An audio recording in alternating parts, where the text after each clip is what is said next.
Okay. Well, good morning, everyone. Good morning, everyone. My name is Deborah Eveland, and I work with the U.S. Embassy in New Delhi. I am delighted to be a part of this workshop. First and foremost, I would like to thank the LedBy Foundation. Their work has empowered thousands of Indian Muslim women, supporting them through their journeys of professional development. It's a tremendous achievement, so huge kudos to the team for that. Turning to today's discussion, the topic serves as a reminder of how a woman's experience in the workplace is uniquely different from that of a man. Biological factors play a defining role in how women perceive and choose their careers.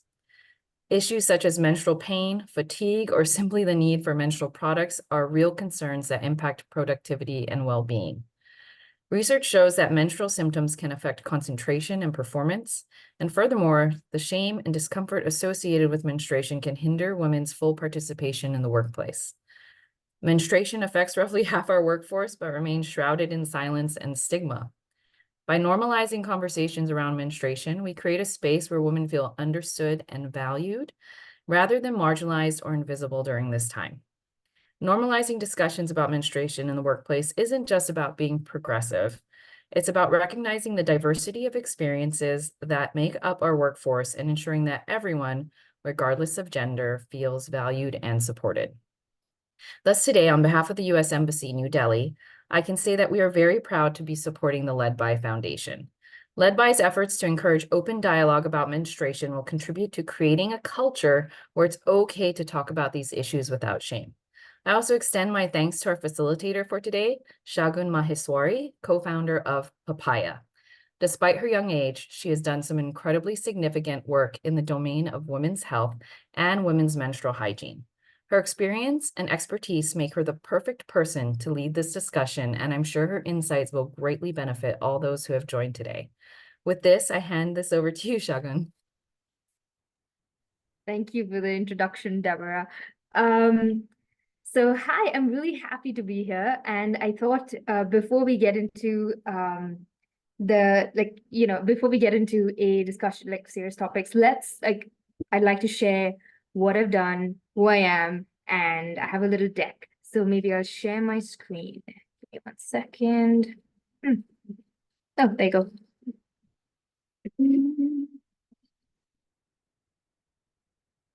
Can everyone see my screen? And can you see the right screen, which is the one with the deck and not the one which is the presenter mode? Yes? Okay, great. So my name is Shagun. I'm the CEO of Papaya. I'm also a mechanical engineer. I'm an engineer first, actually, and starting a company kind of happened by accident. It was not something that I was planning. I did my undergrad in India, in Pune. I graduated with a bachelor's in mechanical engineering in 2014, and then I went to Duke University to do my master's in same mechanical engineering.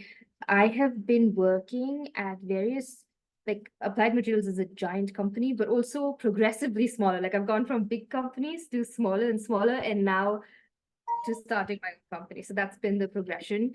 And it's been Applied Materials makes silicon chip manufacturing machines. After that, I did this startup at Mojo Vision. They're very cool. They were trying to make the world's first smart contact lens. And I got to be a part of that, and that was incredible. And then after that, I was at a stealth startup, which is doing wearable biosensing. I can't talk a lot about that, but that was also very cool.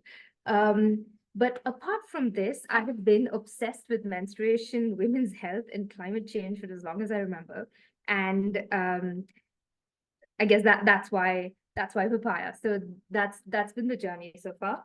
And I'll just give you a little overview of past work. So this is the contact lens from Mojo Vision, and you can see my finger in that picture. So it's tiny, and my job was I was in the mechanical engineering team, but it was also to like integrate various parts of the system and how they go together and how it makes an actual product. So theoretically, there's a lot of like, oh, theoretically this should work exactly like this, but when real life happens, it's messy and stupid things happen all the time. So my job was basically to do the integration.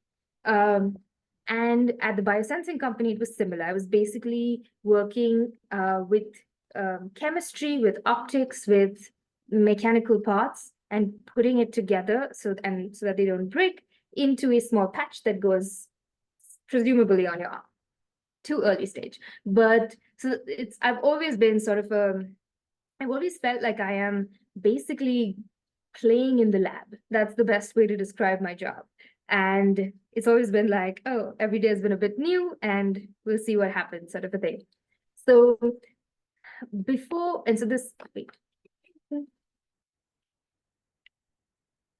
Okay, so what got me into Papaya? So I was, to be honest, when I was working at Applied Materials, it's a very big company. I think 20,000 people world over, probably to that scale. And that was my first job out of college. And I mean, the people were great.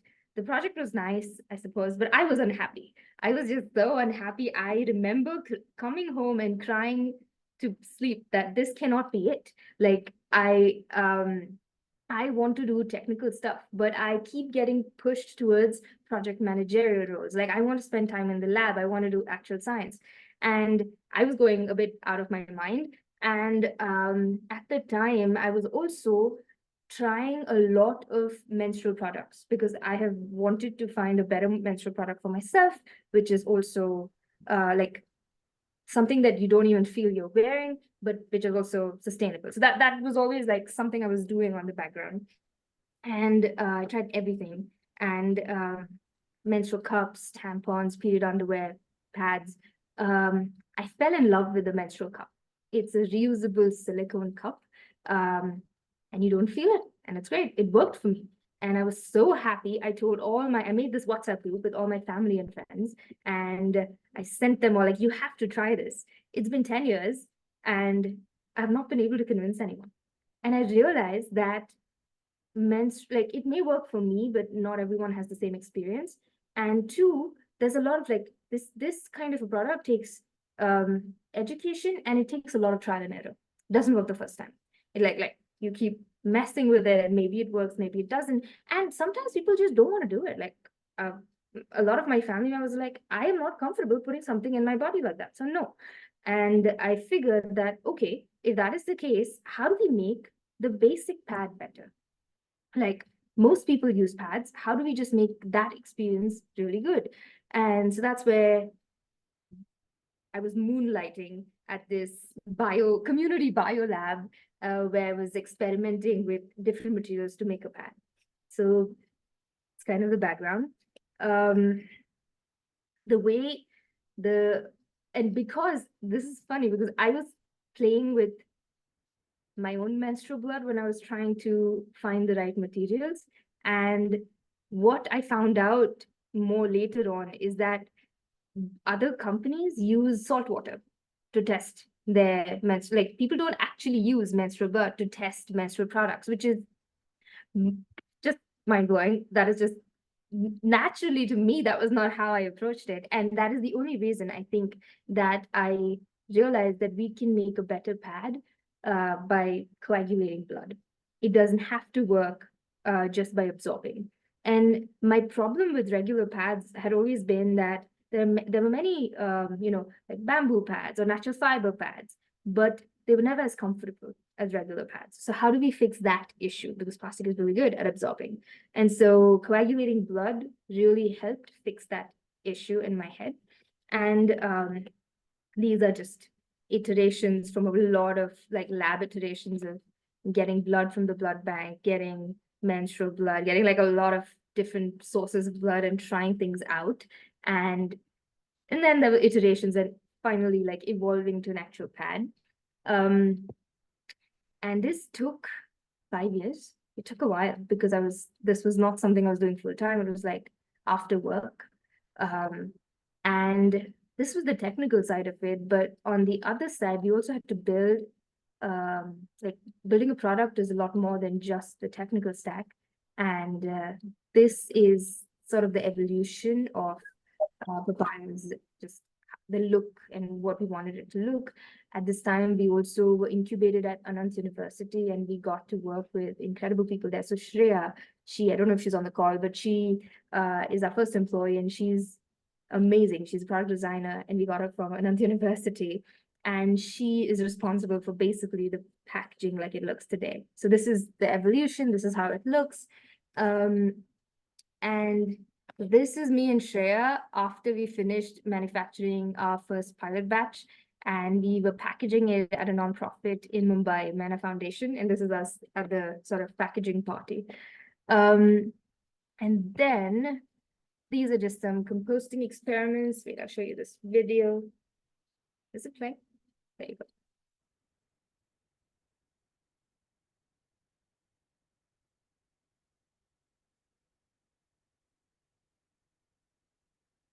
So basically, this video is not composting. It's literally taking a piece of the pad, like you saw the brand new pad piece, and digging a hole in the ground and sticking it in, and every 15 days, pulling it up again and taking a picture.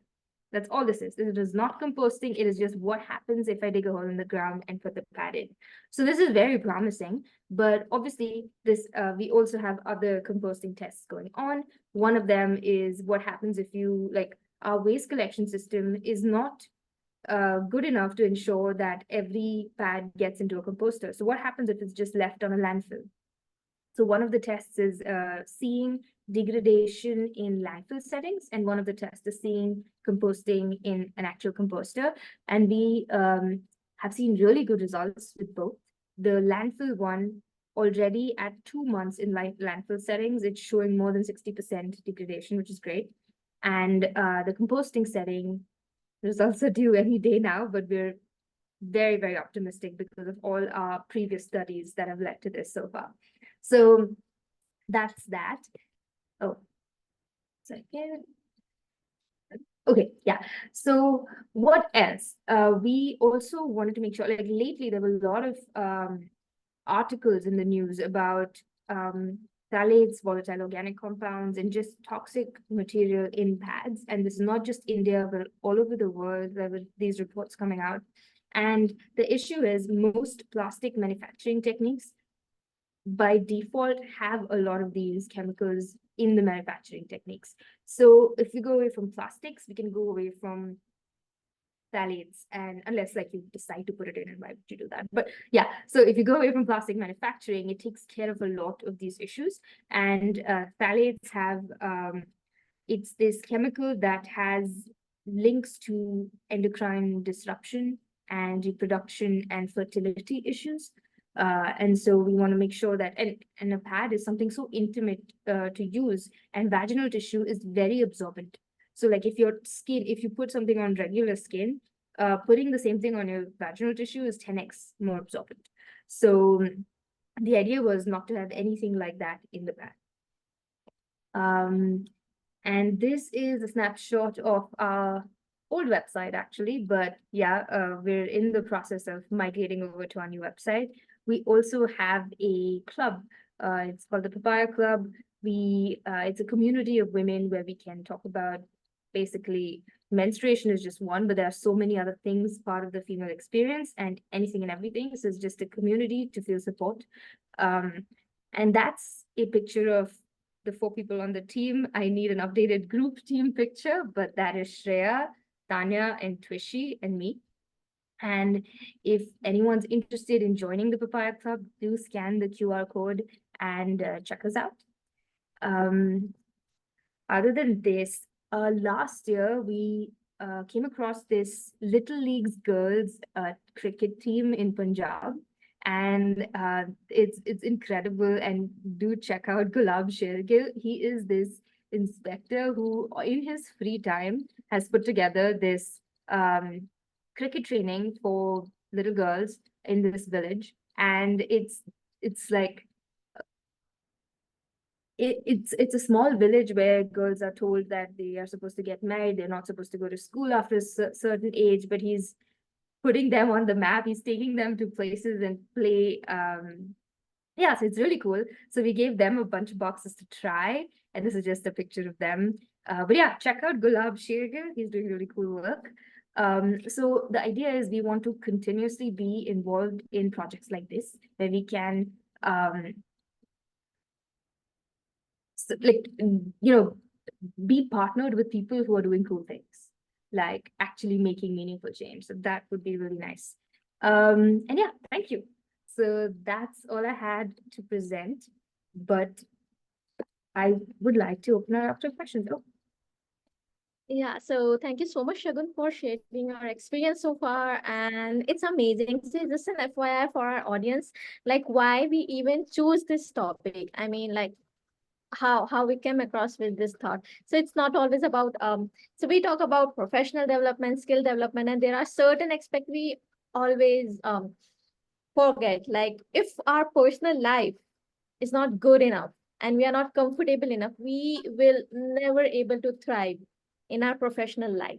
So be it work life balance, be it workplace wellness, or be it any wellness, so we should be very much considerate about like how we are perceiving at the workplace, at home, to have a good professional life as well.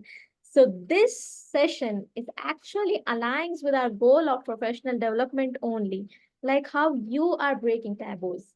Sometimes we feel too uncomfortable at our workplace, at our school, universities, but we don't have the courage to talk about it. We don't have the guts to talk about even the basic necessities we want. And it's just a myth that we have those sanitary vending machines everywhere. It's just we are so open about it. But till today, in India, whenever you are going to buy sanitary napkins, they just wrap it around in a black polythene. It's never yes. like it's open. So we do have certain myths about it. So the males in our community have been grown up in such a way that they don't have basic understanding of what is this process is all about, unless and until it's the age. So this is something we have to create conversations about. And yeah, now I would really like to open up to this space.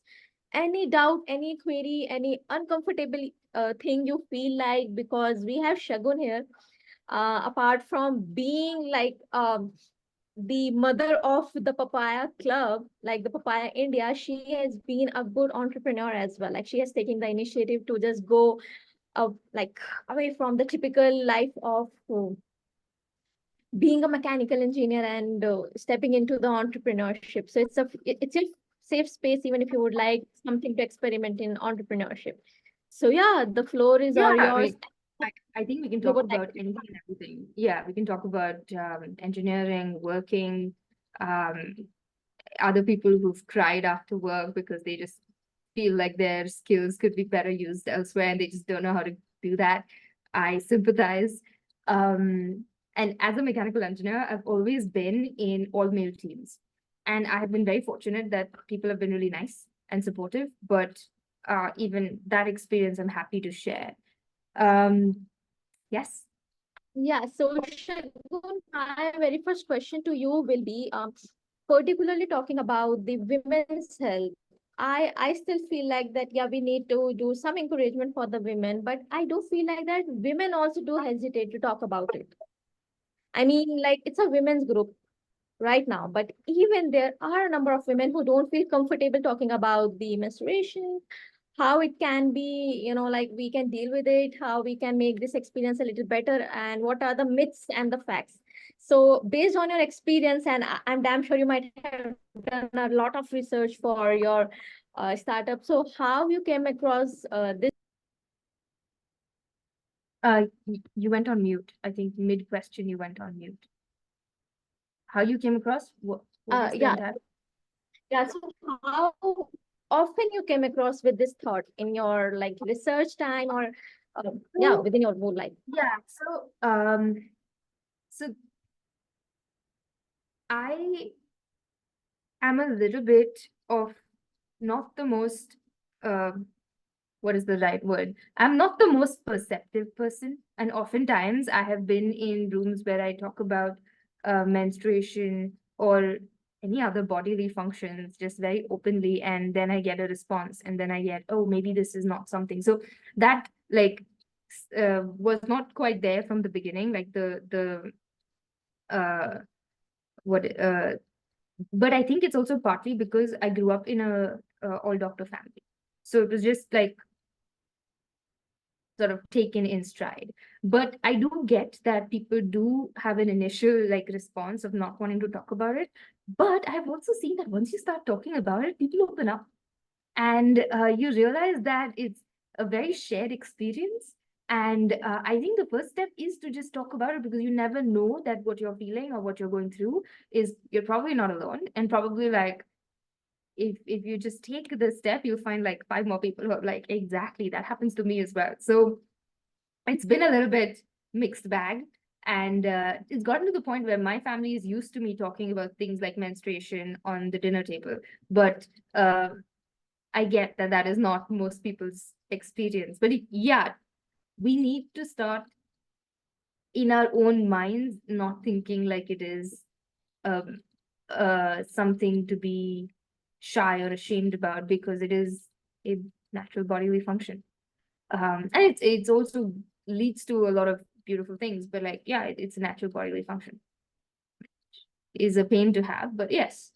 I think I remember when I was I was a late bloomer. I got my first period in 9th grade, so 14 years of age. And I was super excited because I was the last person in my class to get it. Until then, I would get sort of excluded from all the other girls. It'd be like, you're too young, you haven't gotten your first period yet, so we're not going to involve you in whatever they would talk about. And so I remember the day I got it, I ran home being like, this is the best thing, mom, look. And mom was like, okay, okay. And then very quickly that excitement faded to, oh my God, this sucks. Because, like, the first period, at least for me, there was no pain. There was barely any blood. And so I was all like, I don't know what the big deal is. You know, this is fine. And then a couple of months later, the pain started, the blood, like, it just, like, the whole cycle sort of settles. And then I started asking my mom that, can you please tell me that boys have something too? We can't be like that. This is just so unfair. Otherwise, like, is there no, like, sense of like justice in the world? And my mom is like, yeah, yeah, sure, boys have it too. Like, something like, she just kind of like to make me feel better. And I was like, you're lying. This is not true. But there was this very big sort of, that was the first instance of, not everything is symmetric. And it is what it is. And how do we make the best of that? Like, how do we not keep using it, like, how do we not keep letting it be a crutch in a way? Like, because before your period, you feel like you and the boys in your class, there's not a lot of difference. There's like, people are similar before puberty. Once puberty sets in, you're suddenly told to be a certain way. Sit with your legs crossed, like, little they don't laugh, do, like, the usual societal conditioning sort of comes in. And I think that more than the physical discomfort of a period, the mental stuff also that happens along with it when we grew up, sort of, is, at least that we can find. Physical, we can only do so much, but mentally, get a little bit like, you don't get to be in my mind. But yeah, anyways.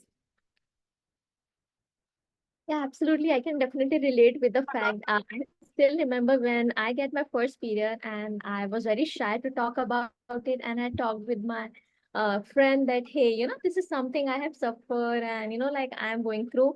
And do you know about it? Have you got it? And she was like, okay. I got it back 8 months back, and I was so shocked. And I'm like, I got it yesterday, and I'm coming to you and saying, ki, oh, I got my periods. And you got it 8 months back, and you don't have, you don't feel like telling it to me.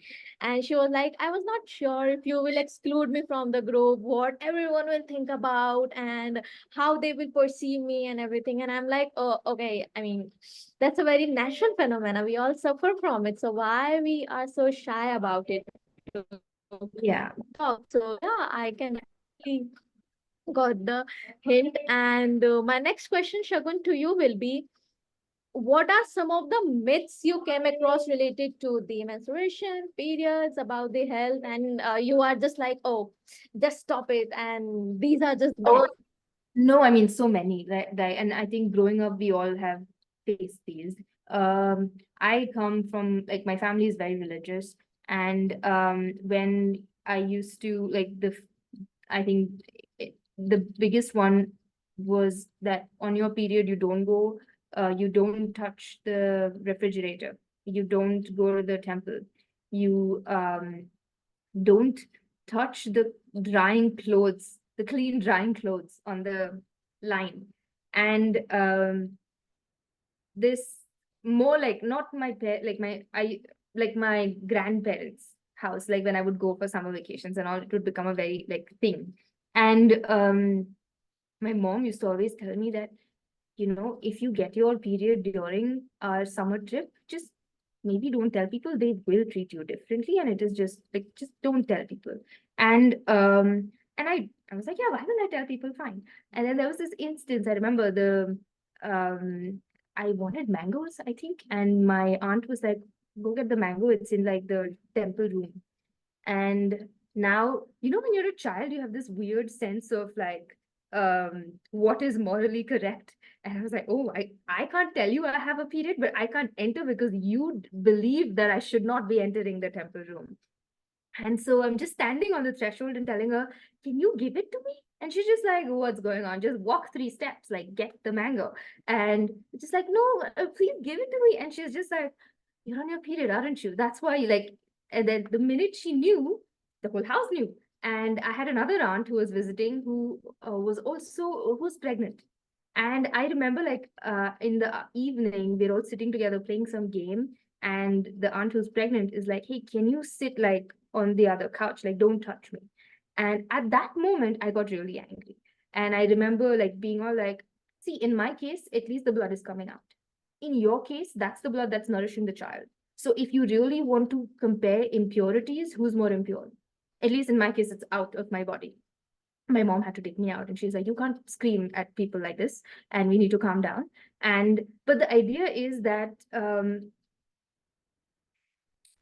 this exists, and it's difficult to explain to people. And this is one example, but then there are others, like on how many people we've gone to school trips and we've been told like there's always the one girl who's sitting in the bus while everybody else is going visiting whatever they're supposed to visit because she can't come to the temple visit, or she can't come to the Gurudwara, whatever religious place. That is the biggest one.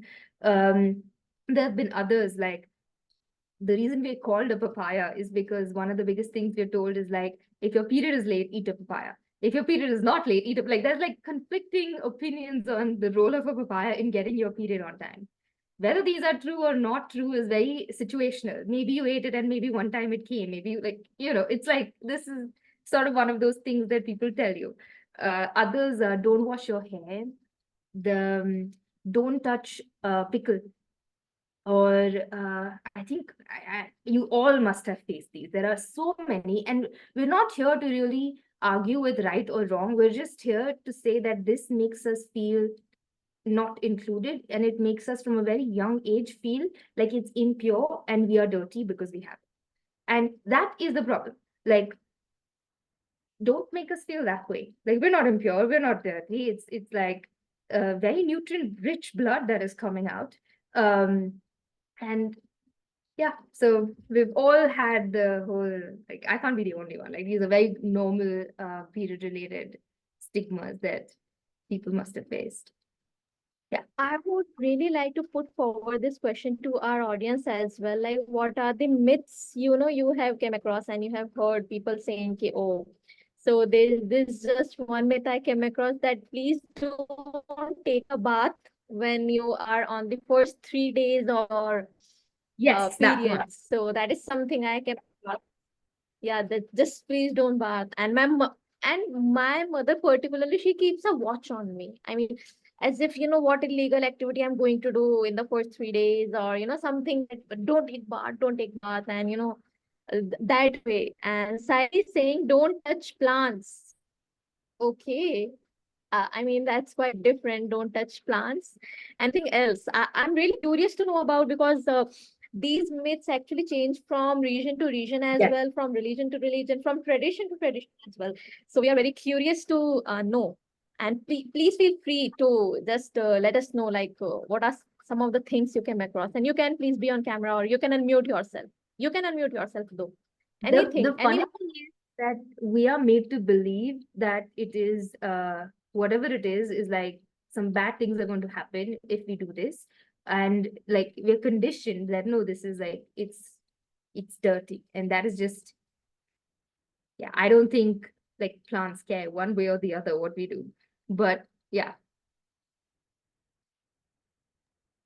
Deborah, anything you have came across so far, like any myth or anything particularly related to it? Because in India we do have a lot. So yeah. Hi, yeah. So I think growing up, we just didn't really talk about it. So my mom didn't really talk to me much about my period. When I first got it, she put a pad on my bed, and I didn't know how often to change them or how many I needed for a day at school. And I was in middle school when I got it. So the myths that you're describing are something I have not experienced in my culture.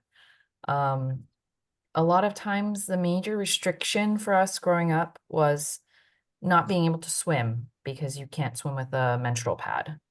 But there were girls that would utilize tampons.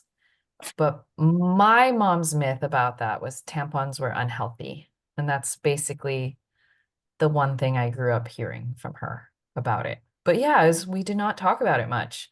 It was something we kind of, you had your little pouch of pads you took to the bathroom when you were in school, and you just, I don't know, tried to hide it. Well, in my case, that's what I did. So these myths are very interesting to hear about. So even Asra is agreeing with the fact that yeah, it is being said that don't take bath first 3 days. I don't know the science behind it, but it's just I came across hearing, and I can completely relate to Deborah as well, like how suspiciously we used to go to the washroom taking the napkin as if like something we are carrying something, some weapon or something. I still do. I look outside my room like this, and this no one is there, and then I just rush, and yeah, then I rush to the dustbin. Oh, like I have to dispose it. So yeah, that's a struggle.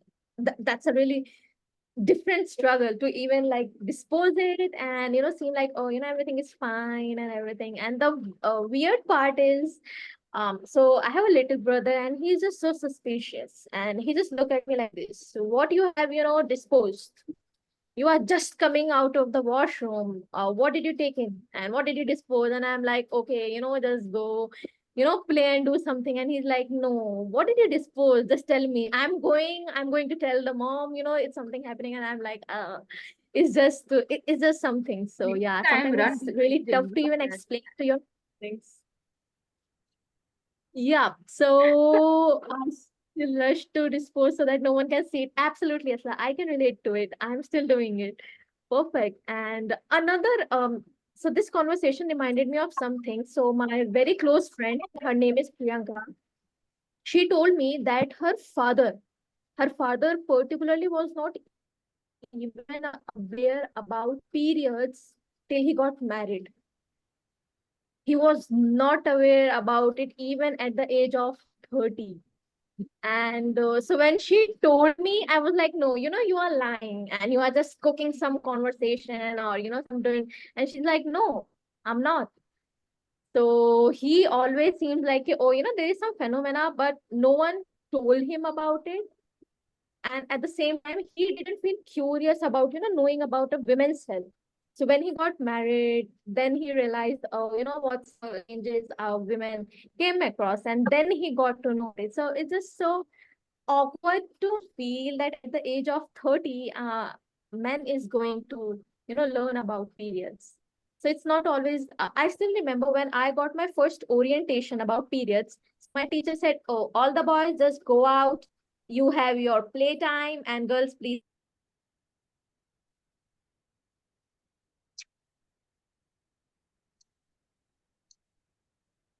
Asba. While she logs back in, I'm reading some of these comments, and Hira Khan is saying that one of the worst things is that we have to tell our brothers and male members that we have a fever or upset stomach during periods. And I remember this being an issue when I was growing up. You like are frowned upon, and you don't tell your male relatives or friends. And yeah, I mean, at some point, all the hiding and all the secrecy is just bad for you. Like somehow we teach ourselves that this is like, what is happening. Like I have to hide, I have to be ashamed of something that's happening to me. It's not always easy, but maybe we educate our brothers and friends and tell them that this is what menstruation is all about. Yeah. You're saying she does, but not in front of her mom. Yeah. So Really? I would like to again open up the audience. So if you have any questions so far and you feel like you would like to share some of the experience, it's good. The conversation is good. Question is, what's the age we need to tell boys about periods? I think the same age that girls learn about it, like 13, 14. Like what's the age? I think it's like, to give you some sense of scale, we learn in 8th standard biology about reproductive health and periods anyway. So I think it's part of the same conversation and needs to be part of the same conversation.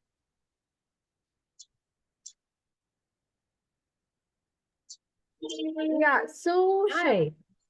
oh yeah, Deborah, go ahead. I'm so sorry. I'm actually, I have a background in elementary education in the United States, and Oh, right. I taught about puberty to my 5th grade students. I think they're about 10 and 11. And when we did teach, we did separate the students, but we did explain to them about the experience of females and males. Not as much detail for the opposite gender, but we did explain and talk about anatomy. But yeah, we don't go into a deep dive, but about 10 and 11, they become aware that in our The, system yeah. that girls will have a period. Yeah. I was also separated, like in my middle school, high school, that girls go somewhere else and boys go somewhere else, and they're told different things. Um, yeah, but the less we can hide and the more we can talk about it, it's better for everybody. And I don't know, I think the hiding and the keeping it under wraps gives the boys more ammunition to tease us. Because, right, like, and that's what we don't want. We want to have open dialogue. Yeah. I remember my aunt growing up would, I think one of my, her kids, one of my baby brothers, um, got into her purse and found like a panty liner and was like, what is this? What is this? And I remember her telling him, oh, that's like, mom sweats. So she needs to put it like on her armpits. So, so she completely gave like a different response for it. But I think she panicked and she's like, oh, you're too young. I don't want to tell you this. Yeah. So,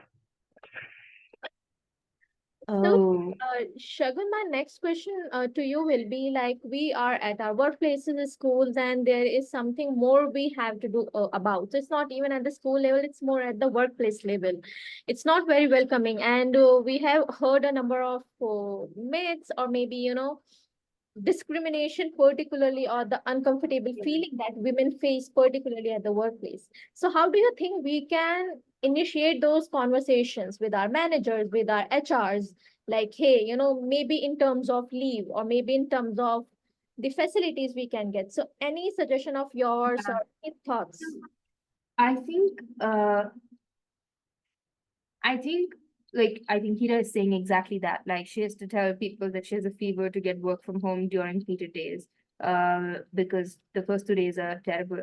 Um and Hira, like to just ask you about this. Do you think your manager will not be receptive? Or do you think it's more from you think it will become uncomfortable to talk about, like which of the two things is happening? Because for me also my first 2 days are terrible, and I would land up telling people I have cramps, and you take what you will out of it. Like and if they would keep pressing, then I would say menstrual cramps. But if they, like, most men would just understand the minute you say cramps, because mostly they're married, they have a wife, they have some context, and they're like, oh, okay, that's why she's asking. And Yeah, so, but it also depends, like, depending on your work environment. I understand it can be hard to say because you don't want to be perceived like, oh, if I tell them, they'll treat me different. Hira wants to say something. Yes. Yeah, so sorry to interrupt in between, but like No. what I was trying to tell is that because I have like I'm a kind of person who have a lot of who has short period cycle of about 25 to 27 days, and that is Mhm. very very regular. So it becomes very like it becomes kind of mandatory for me to take work from home or leave for first at least first day. Okay, so in like in initially during my work days, what I used to do, like I used to tell my manager that because he was a male manager, he was male, obviously. So I used to tell him that I'm having fever or something. Though I could have this sense that most of my seniors, like some of my seniors are getting this idea that it is like when it is regular, Yeah. it is period leave. Yeah, Yes. but I did not tell them because obviously I was not very frank with them. Then when like the first year went by, when I was working from home already, that then what I like in order to change the scenario or in order to make it work for me, what I used to do, I used to discuss this with my like I have started discussing this with my male colleagues. Like Mhm. I have these kind of issues. So like there was a for instance there was a time when we were uh, thinking of traveling on site, you know, and, Mhm. like like everybody knows there is a lot of pressure on site working on site. So what I did, I told him very frankly that I have these issues, so how to deal in those days. So okay, colleague will understand, but the negative or uh, hurtful thing for me was that what I could hear for him that uh, from him that uh,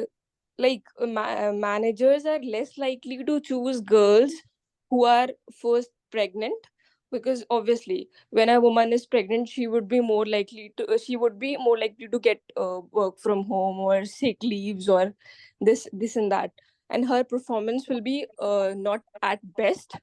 So first this thing, and second obviously period issues and everything. So these are the kind, obviously like managers are not always very kind to understand because they want the best work at best level, right? So I, yeah. yeah, So, and I think that is terrible, but yeah, go on. What? it kind of becomes uneasy or we become we start hesitating to tell this Mhm. out loud also, like to tell this to the approver especially.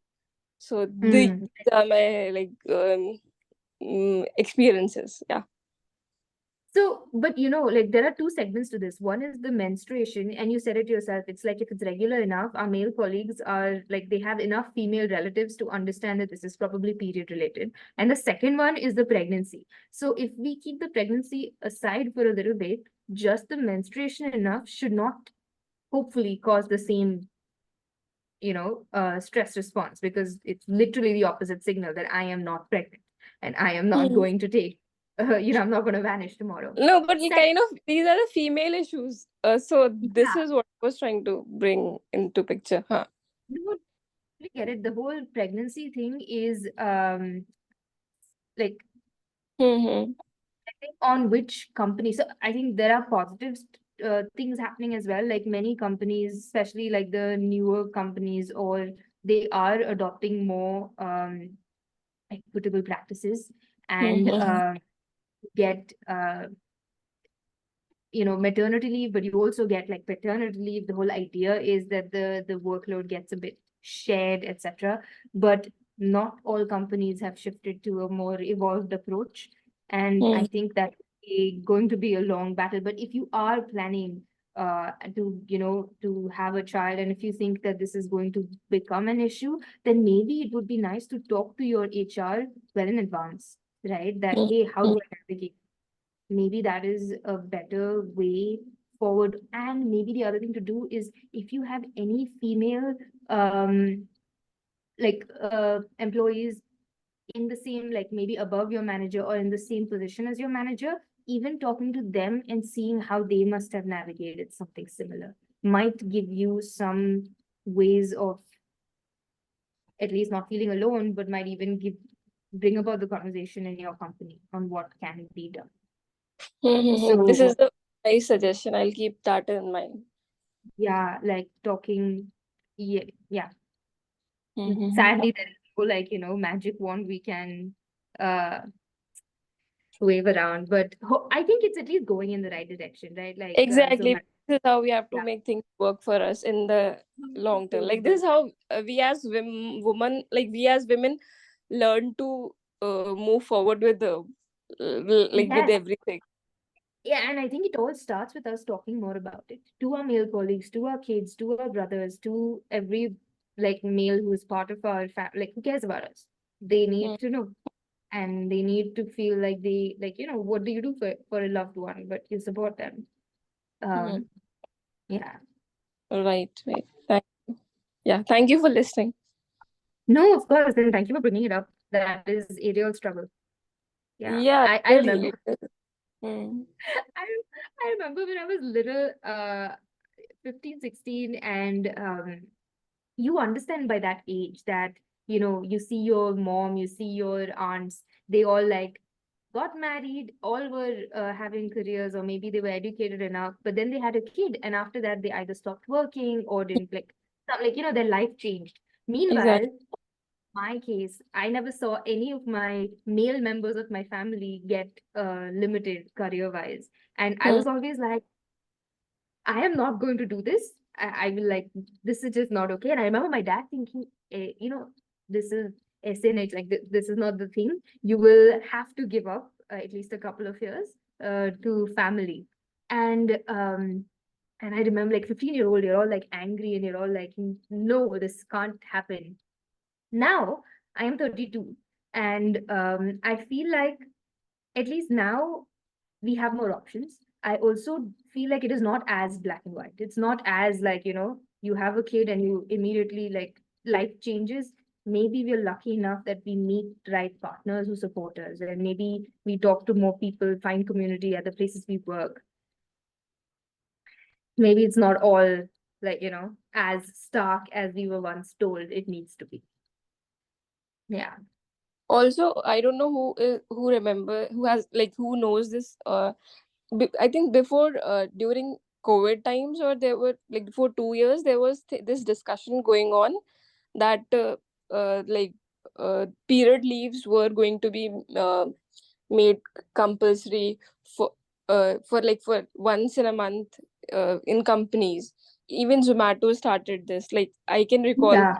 this, but there Yes. was a lot of disputes. Like there was a lot of argument. Even from the female side, there were points like why women are trying to bring themselves down. Why they are like putting this new issue so that it will affect their work progress and everything. So it was obviously very disappointing at that time. Yeah. Yeah. I think like I hate the whole okay, so the the experience of periods is like on a spectrum. Like some people, like I have a better, like a relatively good time. I don't have terrible PMS. My sister, on the other hand, has terrible PMS, and she's like, it's really bad. And so I like the lucky enough ones among us who don't have that bad a period somehow feel like it's okay to tell the others that, hey, don't make a fuss about this. But that is just but what I do think is either or, sick leave is still a thing. Like either whether your company subscribes to it or doesn't subscribe to it, as long as they're willing to give you sick leave, we use what we can. And like, making like I think it's nice to have period leave as part of the whole thing, but we still have ways of getting a rest day if we're just honest within our teams. I think Saida has a question, and there's also some comments that I'm reading. Yeah, it's not just about physical, it's emotional as well. Hello everyone. Am I audible? Hi. Yes, you are. Yeah, I particularly don't have a question, but there's something which I wanted to highlight about during, the topic which you're discussing on. So during periods, it's not only about your physical, condition that you have cramps or something. It's also your mental changes which you take place, hormonal changes.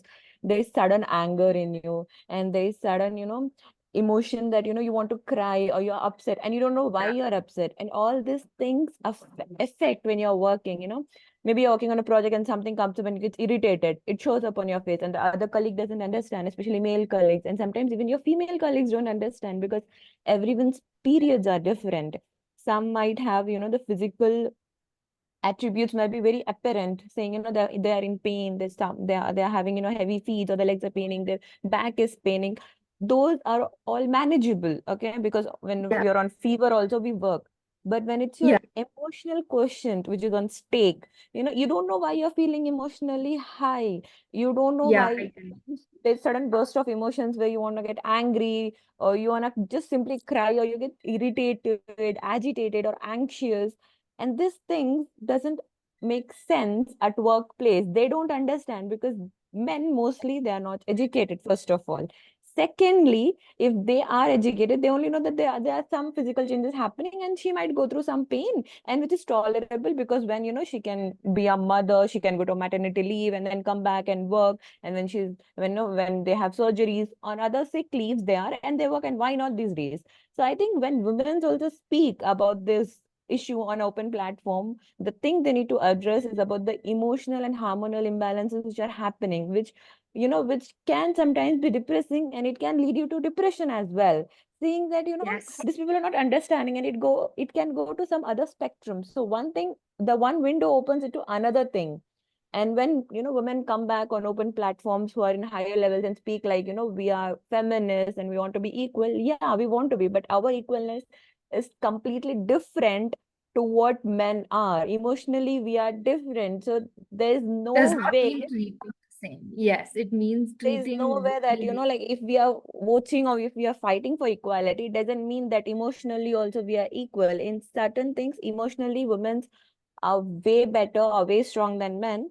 But to get there, there's a process. Like they will need to first understand why they're feeling certain way when they are feeling, and every person needs time to set those emotions.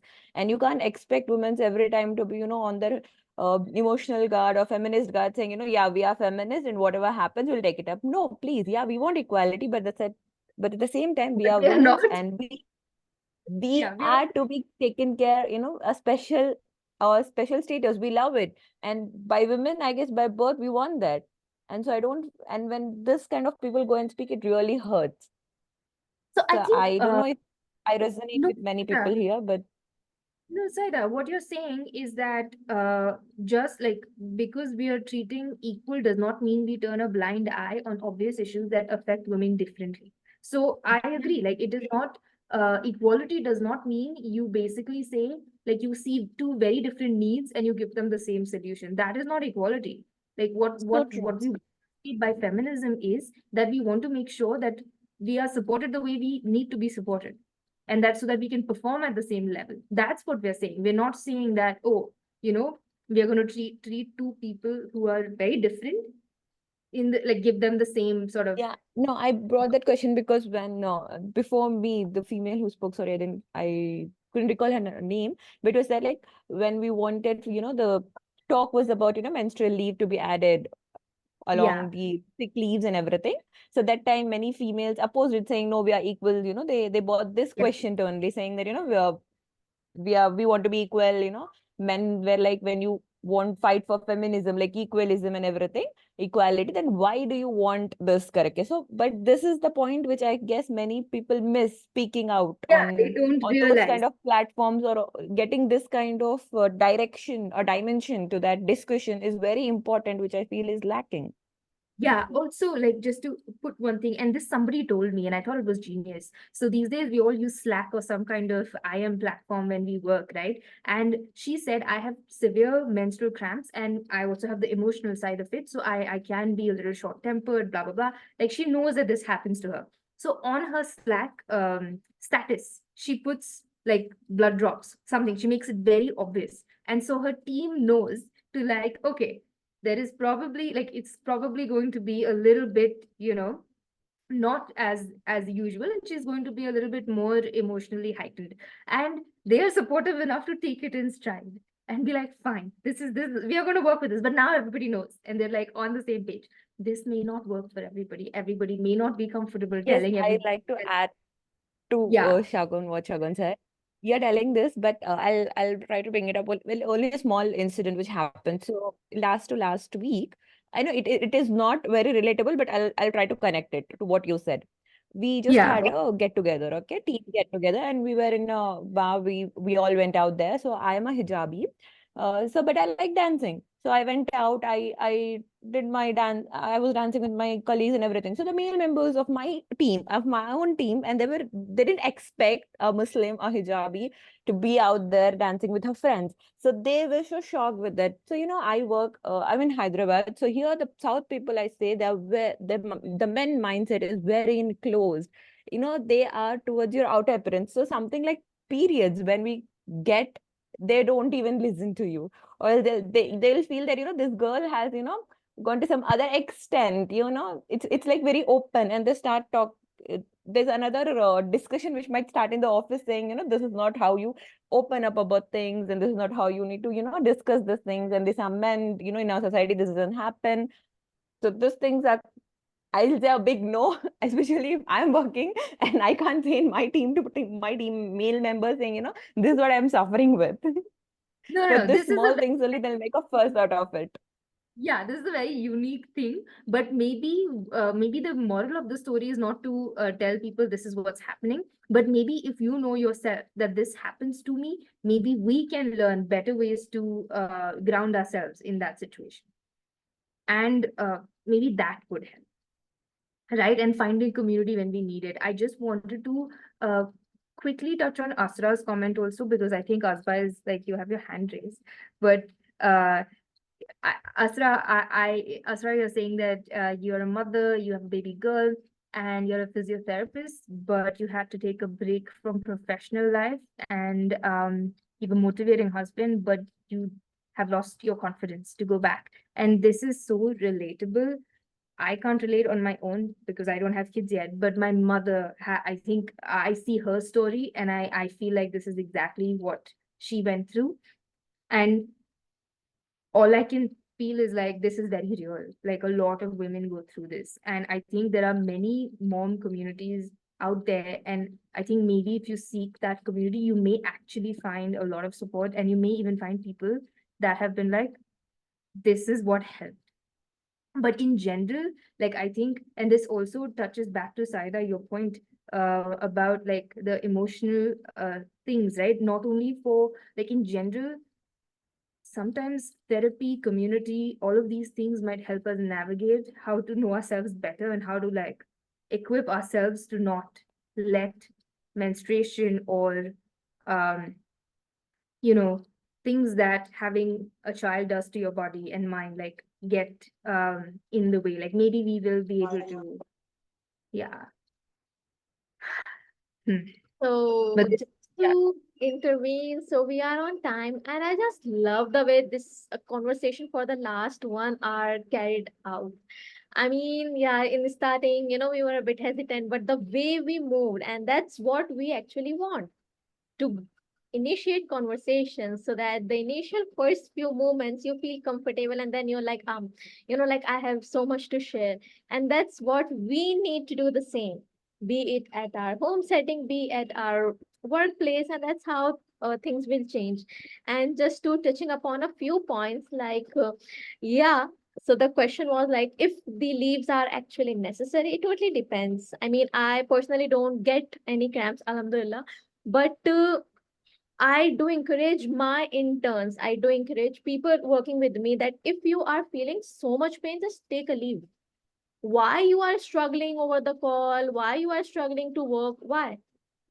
I mean, if you are facing the issue, just go ahead, ask for it, and do it.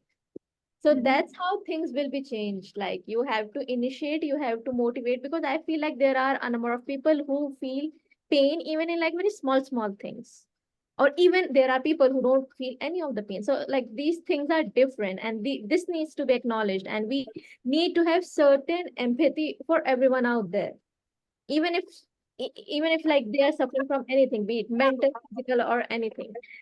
So yeah, that was the conversation all about. And I really love the way the women opened up about their experiences. They talked about their cultural barriers as well. They talked about what are their experiences, about their family's experiences. It is so beautiful.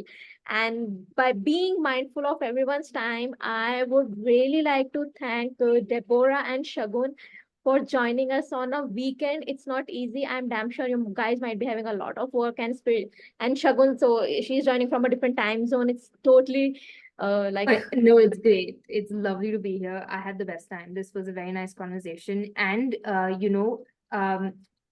if people want to find me in other ways, we can keep in touch. Azba, maybe I can give you my email to give around to people. absolutely, Yeah, absolutely. maybe LinkedIn, you can share it so that we can Mhm. connect there. Yeah, Yeah. LinkedIn can work as well. So yeah, with this, we would like to end up with our session. Thank you so much, everyone, for being an active audience. But apart from that, realizing the importance of this topic. And that's what that is more necessary. If you are sitting here, you're talking, you're sharing, it means you are up for a change. And yeah, Yeah. that's you are proceeding. So I really appreciate these brilliant Indian Muslim women and the community members who are coming in their support. So yeah, with this, I would like to end the session. Thank you so much, everyone, and see you some other day, and have a nice weekend. Bye. Thank you so much. I've left my email and LinkedIn in the chat, and I'll send it through Azba as well later. But yeah, check out our Papaya community group. It's all about conversations like this. And yeah, we can support each other. Thank you.